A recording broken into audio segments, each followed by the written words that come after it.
고린도서 4장 18절 말씀입니다. 한 절입니다. 한 절 말씀 같이 한 목소리로 읽겠습니다. 우리가 주목하는 것은 보이는 것이 아니요 보이지 않는 것이니 보이는 것은 잠깐이요 보이지 않는 것은 영원함이라. 아멘. 오늘 해석자의 집에서 첫 번째 시간으로 오늘 말씀을 나누겠습니다. 그 해석자의 집에서라는 내용, 이제 철록정의 스토리를 따라가면서 이 크리스천이 해석자라는 사람이 집에 들어간 장면인데요. 제가 보니까 책을 이제 있으신 분은 읽으시고 없으신 분들이 좀 있잖아요. 그래서 요약 정리를 했습니다. 프린트물 보시면 이거 한번 같이 읽으시면 좋겠습니다. 그냥 두면 안 읽으시죠? 같이 읽으시는데 앞에 보시면서 프린트물 보시면서 같이 읽겠습니다. 좁은 문으로 들어온 크리스천은 선의가 알려준 대로 해석자의 집에 도착합니다. 해석자는 7개의 방으로 차례차례 안내하면서 크리스천의 여행에 도움이 될 것들을 보여줍니다. 첫째 방에서는 초성화를 보여줍니다. 두 눈은 하늘을 올려다보면서 손에는 아주 훌륭한 책을 쥐고 입술에는 진리의 법칙들이 쓰여져 있고 등 뒤에는 온 세계를 배경으로 한 점잖은 사람의 초상화입니다. 두 번째로 먼지투성이 방을 청소하는 장면입니다. 하인이 먼지를 쓸기 시작하자 오히려 질식할 정도로 먼지가 일어납니다. 그 다음 한 소녀가 물을 뿌리자 먼지가 가라앉아서 방이 말끔히 청소되는 것입니다.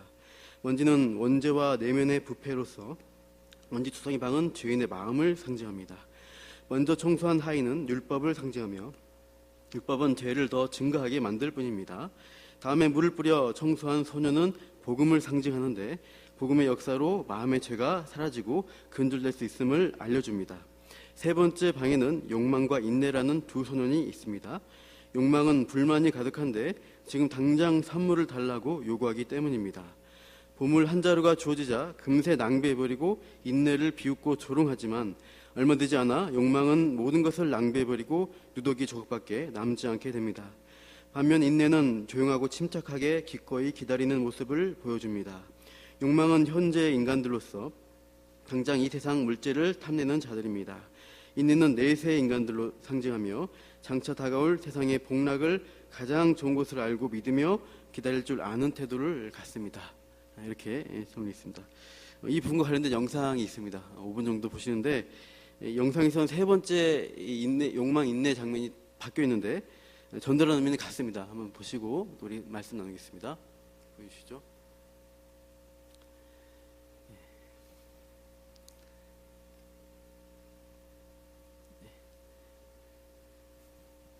소리. Who goes there with such loud knocking at my door? I'm a cold, weary pilgrim, exhausted and poor. I was sent by the man at the wicket picket gate. Oh, why yes, do come in. It's getting quite late. Follow me here inside and I'll show you many things of more value and worth than 1,000 gold rings.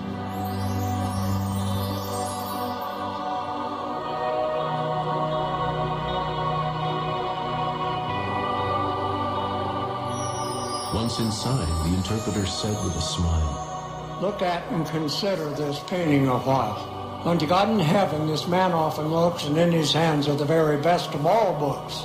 The world behind him he earnestly seeks for holiness and truth in all that he speaks. By him the gospel of Jesus is spread, and an everlasting crown hangs over his head. And because he's lived and trusted in the Lord, in the next world God's glory will be his reward. What a wonderful painting! In such a great man! I hope to be like him one day if I can.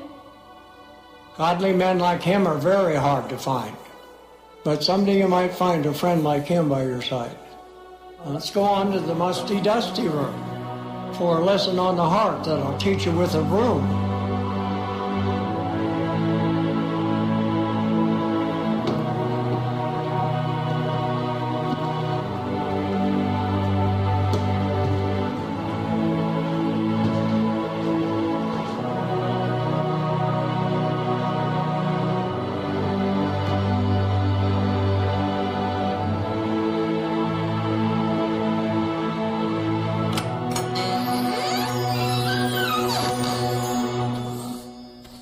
pilgrim looked up and saw an old man who tried hard to sweep a room's dust into a pan.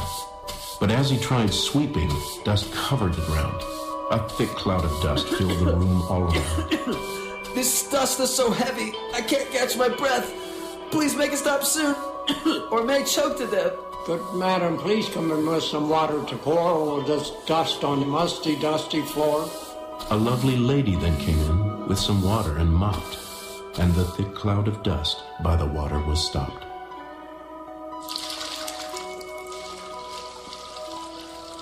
This was like a heart that's never been cleansed by the grace of God from the filth of its sins. And just like this room full of filthy, dark dust is the sinner's heart full of pride, hate, and lust. Sweeping the room when stirred up the dust as you saw. In the same way, the heart cannot be cleansed by the law. I learned that lesson a very hard way when I wandered up to Mount Sinai yesterday. I thought that the law could give my heart peace, and keeping the rules could sin's grip release. No, the law can expose sin but cannot make one clean. Now I see, but what then did the water here mean? The water is the gospel that tells of God's grace and his power over sin to both cleanse and erase. Without Jesus' gospel, the heart, like this floor, can never be cleansed or washed perfectly pure. Yes, I understand now. How profound and how true. Well then, let's go and I'll show you another thing or two. Next he took Pilgrim to a room where a man stood quite content with a muckrake in hand. A bright angel above him stood holding a crown, but the man would not look up. He could only look down. I'll give you this crown of glory and gold in exchange for your rake, though it's worthless and old. But the man answered not, though he was quite awake. He continued the straw, sticks, and muck there to rake. I believe I understand that this man, like most men, cares only for the world, for his pleasures and sin.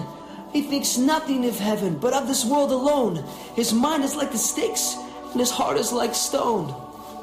Though God's riches are free in Christ, this man stays poor, thus he can only look at the sticks on the floor. And like most men of the world, worthless muck they so love, thinking not of God's heavenly glory above. Lord, deliver me from this mind and this muckrake, I pray.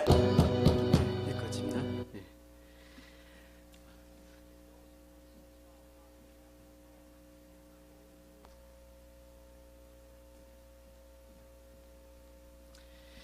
네.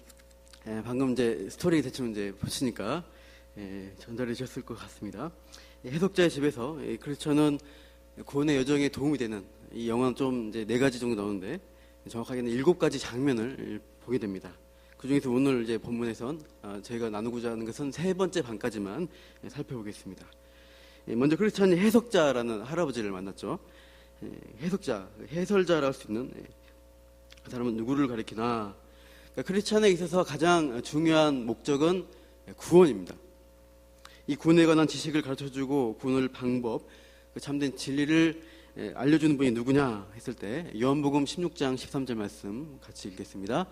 그러나 진리의 성령이 오시면 그가 너희를 모든 진리 가운데로 인도하시리니 그가 스스로 말하지 않고 오직 들은 것을 말하며 장래일을 너에게 알리시리라. 성령님께서 그러니까 예수님은 십자가 달리기 전날 밤에 제자들에게 나는 너희를 떠난다. 하지만 성령님이 오셔서 모든 진리 가운데 인도하실 것이다 라고 말씀하시면서 격려했습니다. 그래서 예수님이 죽으심 이후에 모든 의문과 시리에 빠진 제자들에게 또 부활하신 예수님이 찾아오시죠. 그래서 숨을 내쉬면서 성령을 받으라고 또 권하십니다. 부활 후에 40일을 지내시다가 승천 직전에 제자들은 이스라엘 나라의 회복이 언제입니까? 라고 궁금해하는데 예수님은 그거는 너희 알 바 아니다. 너희는 약속한 성령 받기를 기다리라고 명령하십니다. 오직 성령이 임하시면 땅끝까지 너희가 내 증인 될 것이다 라고 예언하시면서 예수님은 승천하시죠. 이 승천하심과 또 그 말씀에 대해서 들은 이후에도 제자들은 계속 멍하게 하늘만 보고 있는 모습이 나오죠. 그 후에 이제 이 승천 후 10일 후에 오순절이 되었을 때 성령 강림이 일어나요.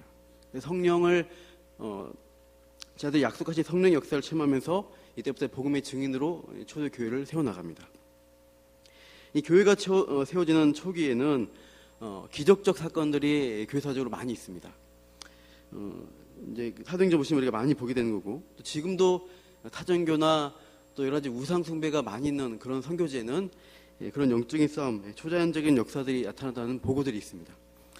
꿈과 환상으로 나타나기도 하고 또 기적 같은 영적 대결이 있기도 하죠. 하나 제가 최근에 본 예를 들어보면 2018년 6월 12일에 CTS에서 내가 매일 기쁘게라는 간증 프로그램이 있었습니다. 거기에 이제 인도에 있는 오리사주의 폴 마하난디아 목사님이라는 분이 나오셨습니다. 인도 자체가 기독교 인구가 2~3%밖에 안 돼요. 그러니까 굉장히 적은 비율인데, 그 중에 오리사주는 남부의 중앙 주인데 특히나 기독교가 거의 없는 인도의 지역입니다. 힌두교로 가득 차 있고요. 특별히 이 마하난디아 목사님은 원래 브라만 계급이었고 힌두교 제사장이었다고 합니다. 그래서 마술과 주술로 대대로 했던 그것으로 유명한 가문이었고, 이 사람도 제사장으로서 이제 그 해골하고 가슴뼈 무덤에 가서 그런 걸 던지면서 이제 깔리 여신을 죽음의 신 깔리 신을 만나고 계시를 받는 그런 일을 했습니다. 14번째 제자를 세운 의식을 할 때 이제 깔리 여신을 부르는데 갑자기 하늘에서 큰 소리가 들리면서 너무나 큰 소리에 무서워서 제자들이 다 이 사람 뒤로 숨고 이제 환한 빛이 그 자신이 앉아있던 무덤에 비치기 시작했대요. 그리고 그 빛 가운데서 불 모양의 손이 내려와서 그 손에 책이 집혀져 있었답니다. 그래서 책을 받았대요. 그래서 이제 이게 뭔지 몰랐어요. 이분이 이제 그래서 교회 가본 제자가 보니까 이게 신약 성경이라고 말해주면서 이 일로 인해서 이분이 예수님을 믿고 목사님이 되신 거죠. 지금까지 28개 교회를 세웠다고 하고 1000명 넘는 사람에게 세례를 주고 지금도 전도하는 사역을 하고 있다고 합니다. 지금 이제 너무나 전도를 잘해서 힌두교에서 제거 대상 블랙리스트 1호가 이 폴 마하난디아 목사님이라고 합니다. 그러니까 우리 교회사에도 이런 일들이 초기에 선교할 때 많이 있었어요. 그러나 성령의 역사에 대해서 제가 강조하고 싶은 것은 이 초자연적 역사가 매번마다 항상 있는 것은 아닙니다. 인도의 펄 목사님이 다시 그 불의 손을 또 본 일은 없었을 거예요. 특별할 때 기적적으로 역사가 있겠지만 대체로요, 그 초자연적 경험 후에 신앙의 길을 걸어갈 때 이 목사님도 성경을 배워야 되고 또 신학교 들어와서 공부하면서 일상적인 신앙생활을 통해서 자신의 영적 성장을, 신앙의 성장을 했던 것이죠. 그러면서 진리로 인도하시는 그 성령을 따라서 말씀을 배우고 복음을 전하는 일상의 일들을, 그 사역들을 해나가고 있는 것입니다. 그러니까 성령님이 일하시는 궁극적 목적이 뭐냐? 그것은 예수님이 구원자라는 것을 증언하는 역할입니다. 요한복음 15장 26절 읽겠습니다.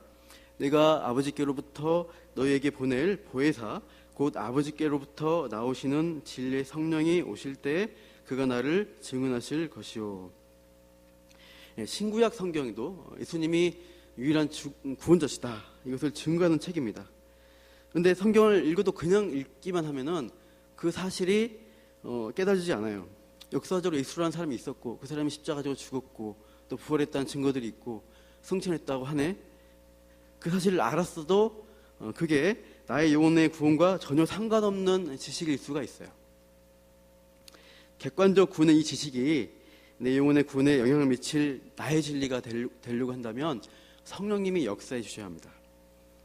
복음의 주관적 적용 사역을 성령님이 하시는데 우리 마음 가운데 그 일들을 하셔야 돼요. 우리 고린도서 4장 6절 읽겠습니다.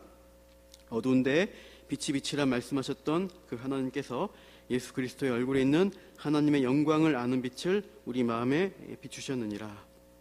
이 비추다죠. 이것을 성령의 조명이라고 합니다. 조명, 비춘다.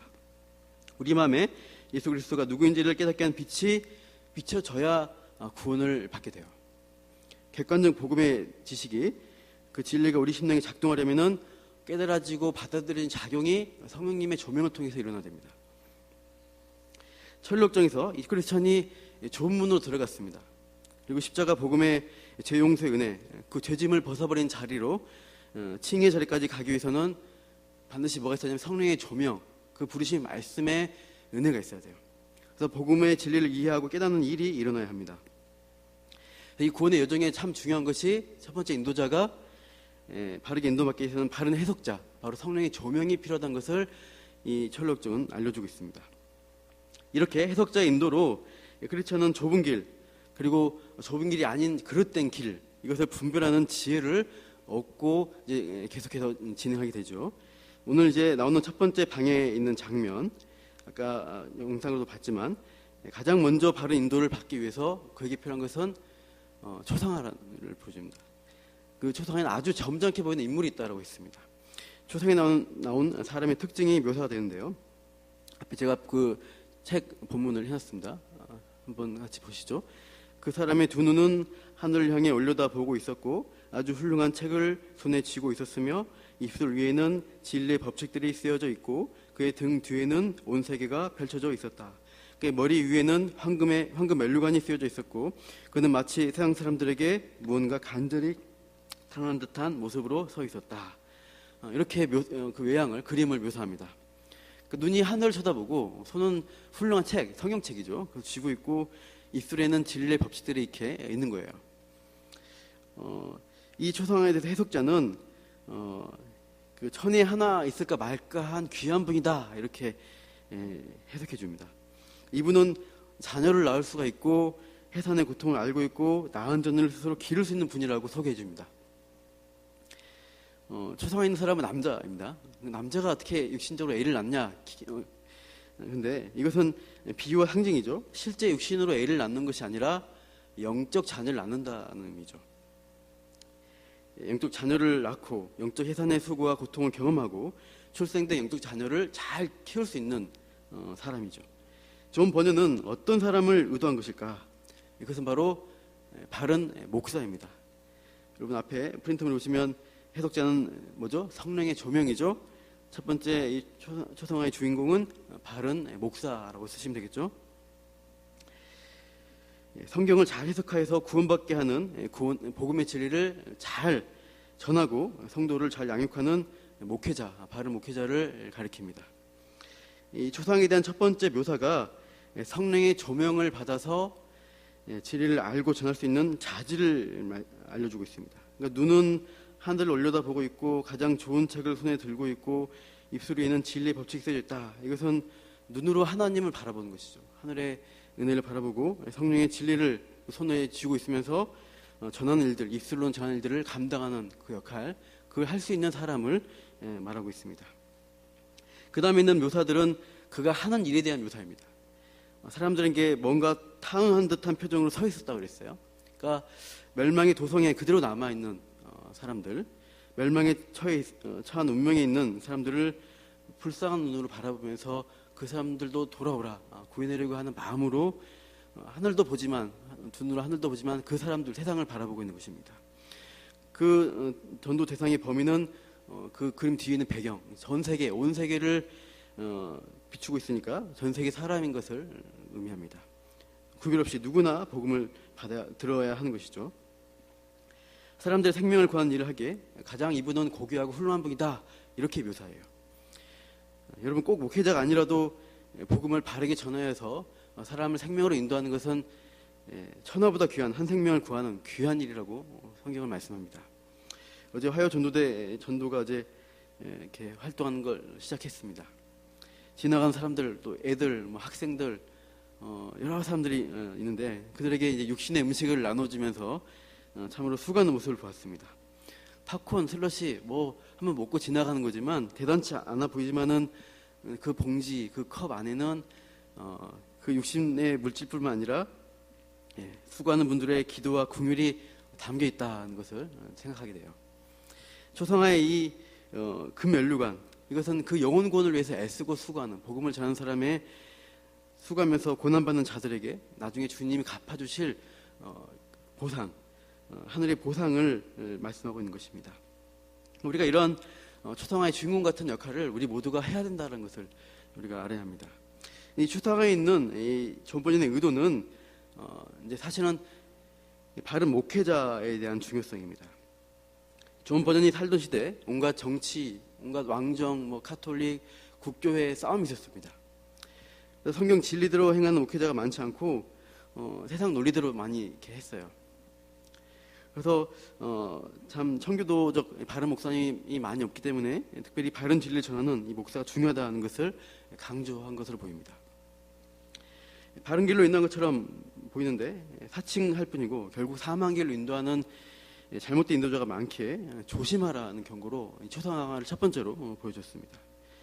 존 번이 살던 당시 영국 교회가 왕의 권력, 이제 정치 논리로 하는 그 왕의 권력 등이 없고 많은 청교도들, 바른 목회자들을 박해했습니다. 셜록 역정도 이 존 버년이 감옥에 12년 동안 갇혀 있는 동안에 쓴 책이에요. 존 버년은 타협하며 박해를 피할 수 있었지만 그러나 이 고난에도 불구하고 바른 말씀의 인도를 받는 게 무엇보다 더 중요한 것을 이 해석자의 말을 빌어서 고백하고 있어요. 한번 같이 읽겠습니다. 시작. 이 초상화의 주인공만이 당신이 가고자 하는 곳의 주인인 하나님이 허락한 유일한 인도자이기 때문입니다. 그는 당신이 도중에서 만날 모든 환난 가운데서 당신을 인도하실 것입니다. 세상 논리와 같이 세상 사람이 뭘 하든 간에 진리의 말씀을 따라서 하는 것, 이 좁은 길 걸어간 우리 모두가 되시기를 바랍니다. 두 번째 장면 보시면 다음 두 번째 방에 한 번도 청소하지 않은 먼지투성이 방을 보게 돼요. 하인이 와서 빗자루로 쓸면서 청소하니까 어떻게 돼요? 먼지가 더 많이 일어나서 막 숨도 못 쉴 정도로 정말 공기가 안 좋아지죠. 그러자 소녀가 와서 이제 물을 뿌리게 됩니다. 그러자 먼지가 가라앉고 말끔히 청소가 됩니다. 해석자는 이 먼지투성이 방에 대해 복음의 달콤한 은혜로 서가된 일이 한 번도 없는 인간의 마음이라고 그 방을 묘사합니다. 먼지는 뭐냐? 인간의 원죄다. 그러니까 이 먼지투성이 방은 죄인의 마음이고요. 먼지는 인간의 원죄와 내면의 부패라고 가로 안에 쓰시면 되겠습니다. 죄인의 마음, 인간의 원죄와 내면의 부패가 먼지입니다. 처음 방을 청소한 사람은 그 하인은 남자는 율법을 가리킵니다. 모세 복장하고 있었죠. 모세가 전 율법 하듯이 율법이고 나중에 와서 물을 뿌린 소녀는 복음입니다. 그래서 율법으로는 인간의 마음에 있는 그 죄의 문제를 해결할 수 없다는 진리를 알려주고 있어요. 로마서 7장 7절 말씀 읽겠습니다. 그런즉 우리가 무슨 말을 하리요? 율법이 죄냐? 그럴 수 없느니라. 율법으로 말미암지 않고는 내가 죄를 알지 못하였으니 곧 율법이 탐내지 말라 하지 아니하였더라면 내가 탐심을 알지 못하였으리라. 율법 자체가 나쁘고 죄인 것은 아닙니다. 단지 이 율법의 기능이란 것은 죄의 문제를 해결하는 데 있지 않고 죄에 대한 기준을 제시해요. 그래서 죄를 지었을 때 율법이 기준점이 돼서 정죄, 어겼구나라는 것을 알게 하는 기능을 합니다. 그러니까 예수님 시대 바리새인이 그런 것처럼 율법, 도덕을 지켜서 완전한 의로움에 도달할 수 있다라고 주장하는 것은 거짓말입니다.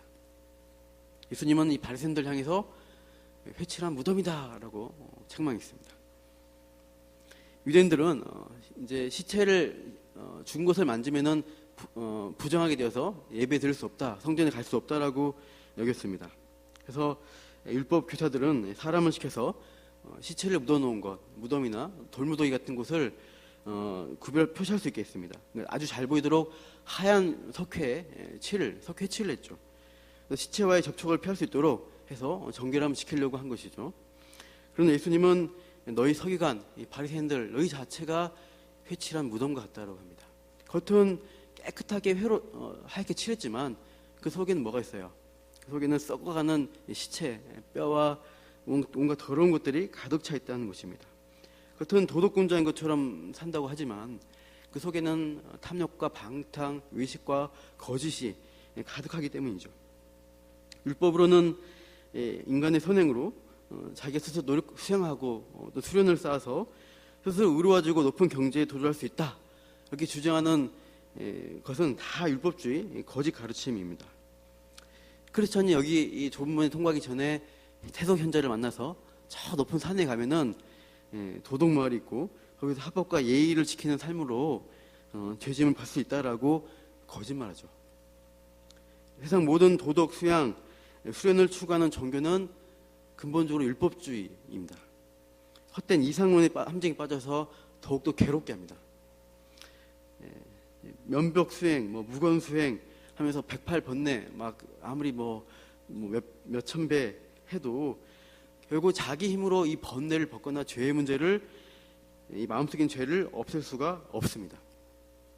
정직하게 보면 그대로 남아있어요. 똑같아요, 본질은. 교회 안에서도요, 결국 율법주의식으로 신앙생활을 한다. 그렇게 하면 외식한 사람, 위선자로 할 수밖에 없습니다. 교회 봉사를 열심히 하고 교인들에게 칭송을 받는데 그 마음속은 썩어가고 있어요. 이중인격으로 살아가는 것입니다. 복음의 진리를 우리가 인정하게 된다면 우리는 내가 본질적으로 죄인이구나, 내 안에 내가 거짓말쟁이고 위선자고 탐욕자고 비방자고 살인자라는 것을, 우리 안에 이 죄의 먼지가 가득한 존재라는 것을 인정하게 됩니다. 그렇게 인정했을 때, 아무 스스로 구원할 방법이 없다는 걸 알았을 때 죄를 씻어주시는 이 십자가의 은혜를 우리가 받을 수 있게 돼요. 그리스도의 의로움을 나의 의로움으로 간주해 주시는 이 전적 은혜 앞에 맡길 때 우리 마음에 있는 죄의 문제가 씻겨지기 시작합니다. 나의 열심, 나의 의로움, 내 자랑을 내세우지 마십시오. 하나님 앞에 나갈 때 우리가 죽을 죄인이 여기 있습니다. 내가 은혜 아니면 살 수 없는 연약한 자입니다. 이 복음의 물뿌림이 없이는 내가 구원받을 수 없습니다라고 하면서 우리가 이 은혜 아래 거하는 저 여러분 되시기를 축원합니다. 세 번째 장면 보시면 욕망과 인내라는 소년 둘이 의자에 앉아 있죠. 욕망은 현세 인간을 상징하고 인내는 내세 인간을 상징합니다. 앞에 현세, 내세 3번에 쓰시면 되겠죠. 욕망은 지금 당장 이 세상의 물질과 쾌락, 그런 즐거움에 집착하는 사람들의 유형입니다. 현실주의자이죠. 당장 눈에 보이고 손에 쥐는 것을 믿습니다. 흔히 돈이 그렇습니다. 돈만 있으면 그 자체로 든든하고 믿음과 신뢰가 생기죠. 돈이라는 게 이 세상의 우상입니다. 수험생이라고 한다면 명문대 간판을 따면 너무 좋겠다. 지금 이제 수능이 얼마 안 남았잖아요. 그런 소망이 가득하겠죠. 제가 삼수를 해봤습니다. 이 대학 간판에 집착하는 마음, 욕망도 엄청납니다. 그냥 3년 동안 그냥 깨질 때까지 그러더라고요. 명예와 지위와 권력이라는 것이 이 세상 살아갈 때 지금 당장 기쁨과 만족이 돼요. 좋다. 나는 이 세상에서 정말 멋지게 살 수 있어. 참 즐거워. 하는데 이것이 진리입니다. 일시적입니다. 권태에 빠져요. 이런 말이 있더라고요. 이발을 하면 하루가 즐겁고 여행을 하면 한 주가 즐겁다. 또 이제 로또를 사면 또 한 주만 또 즐겁다고 합니다.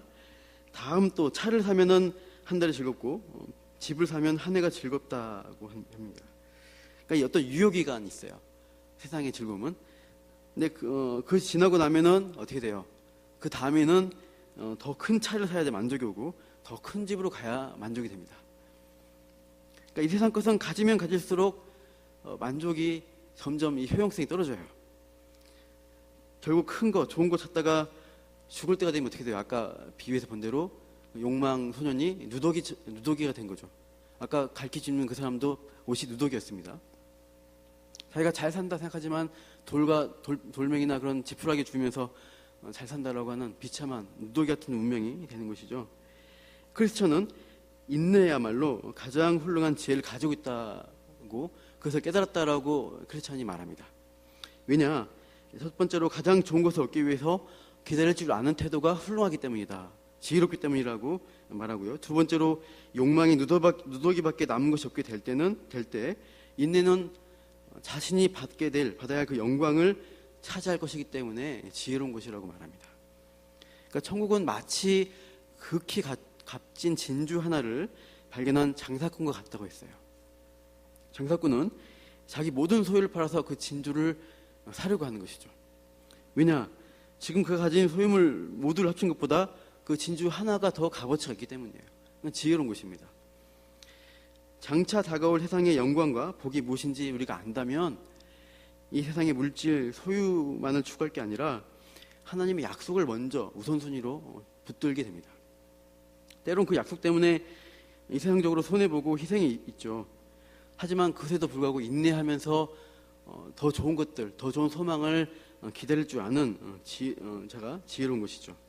인내가 훌륭한 이유에 대해서 이 해석자가 한 가지 이유를 더 이 크리스천의 말에 덧붙여서 말하고 있습니다. 우리 한번 같이 읽겠습니다. 시작. 다가올 세상의 영광은 영원 불멸의 것이지만 현세에 허황된 영광들은 순식간에 사라져 버리기 때문입니다.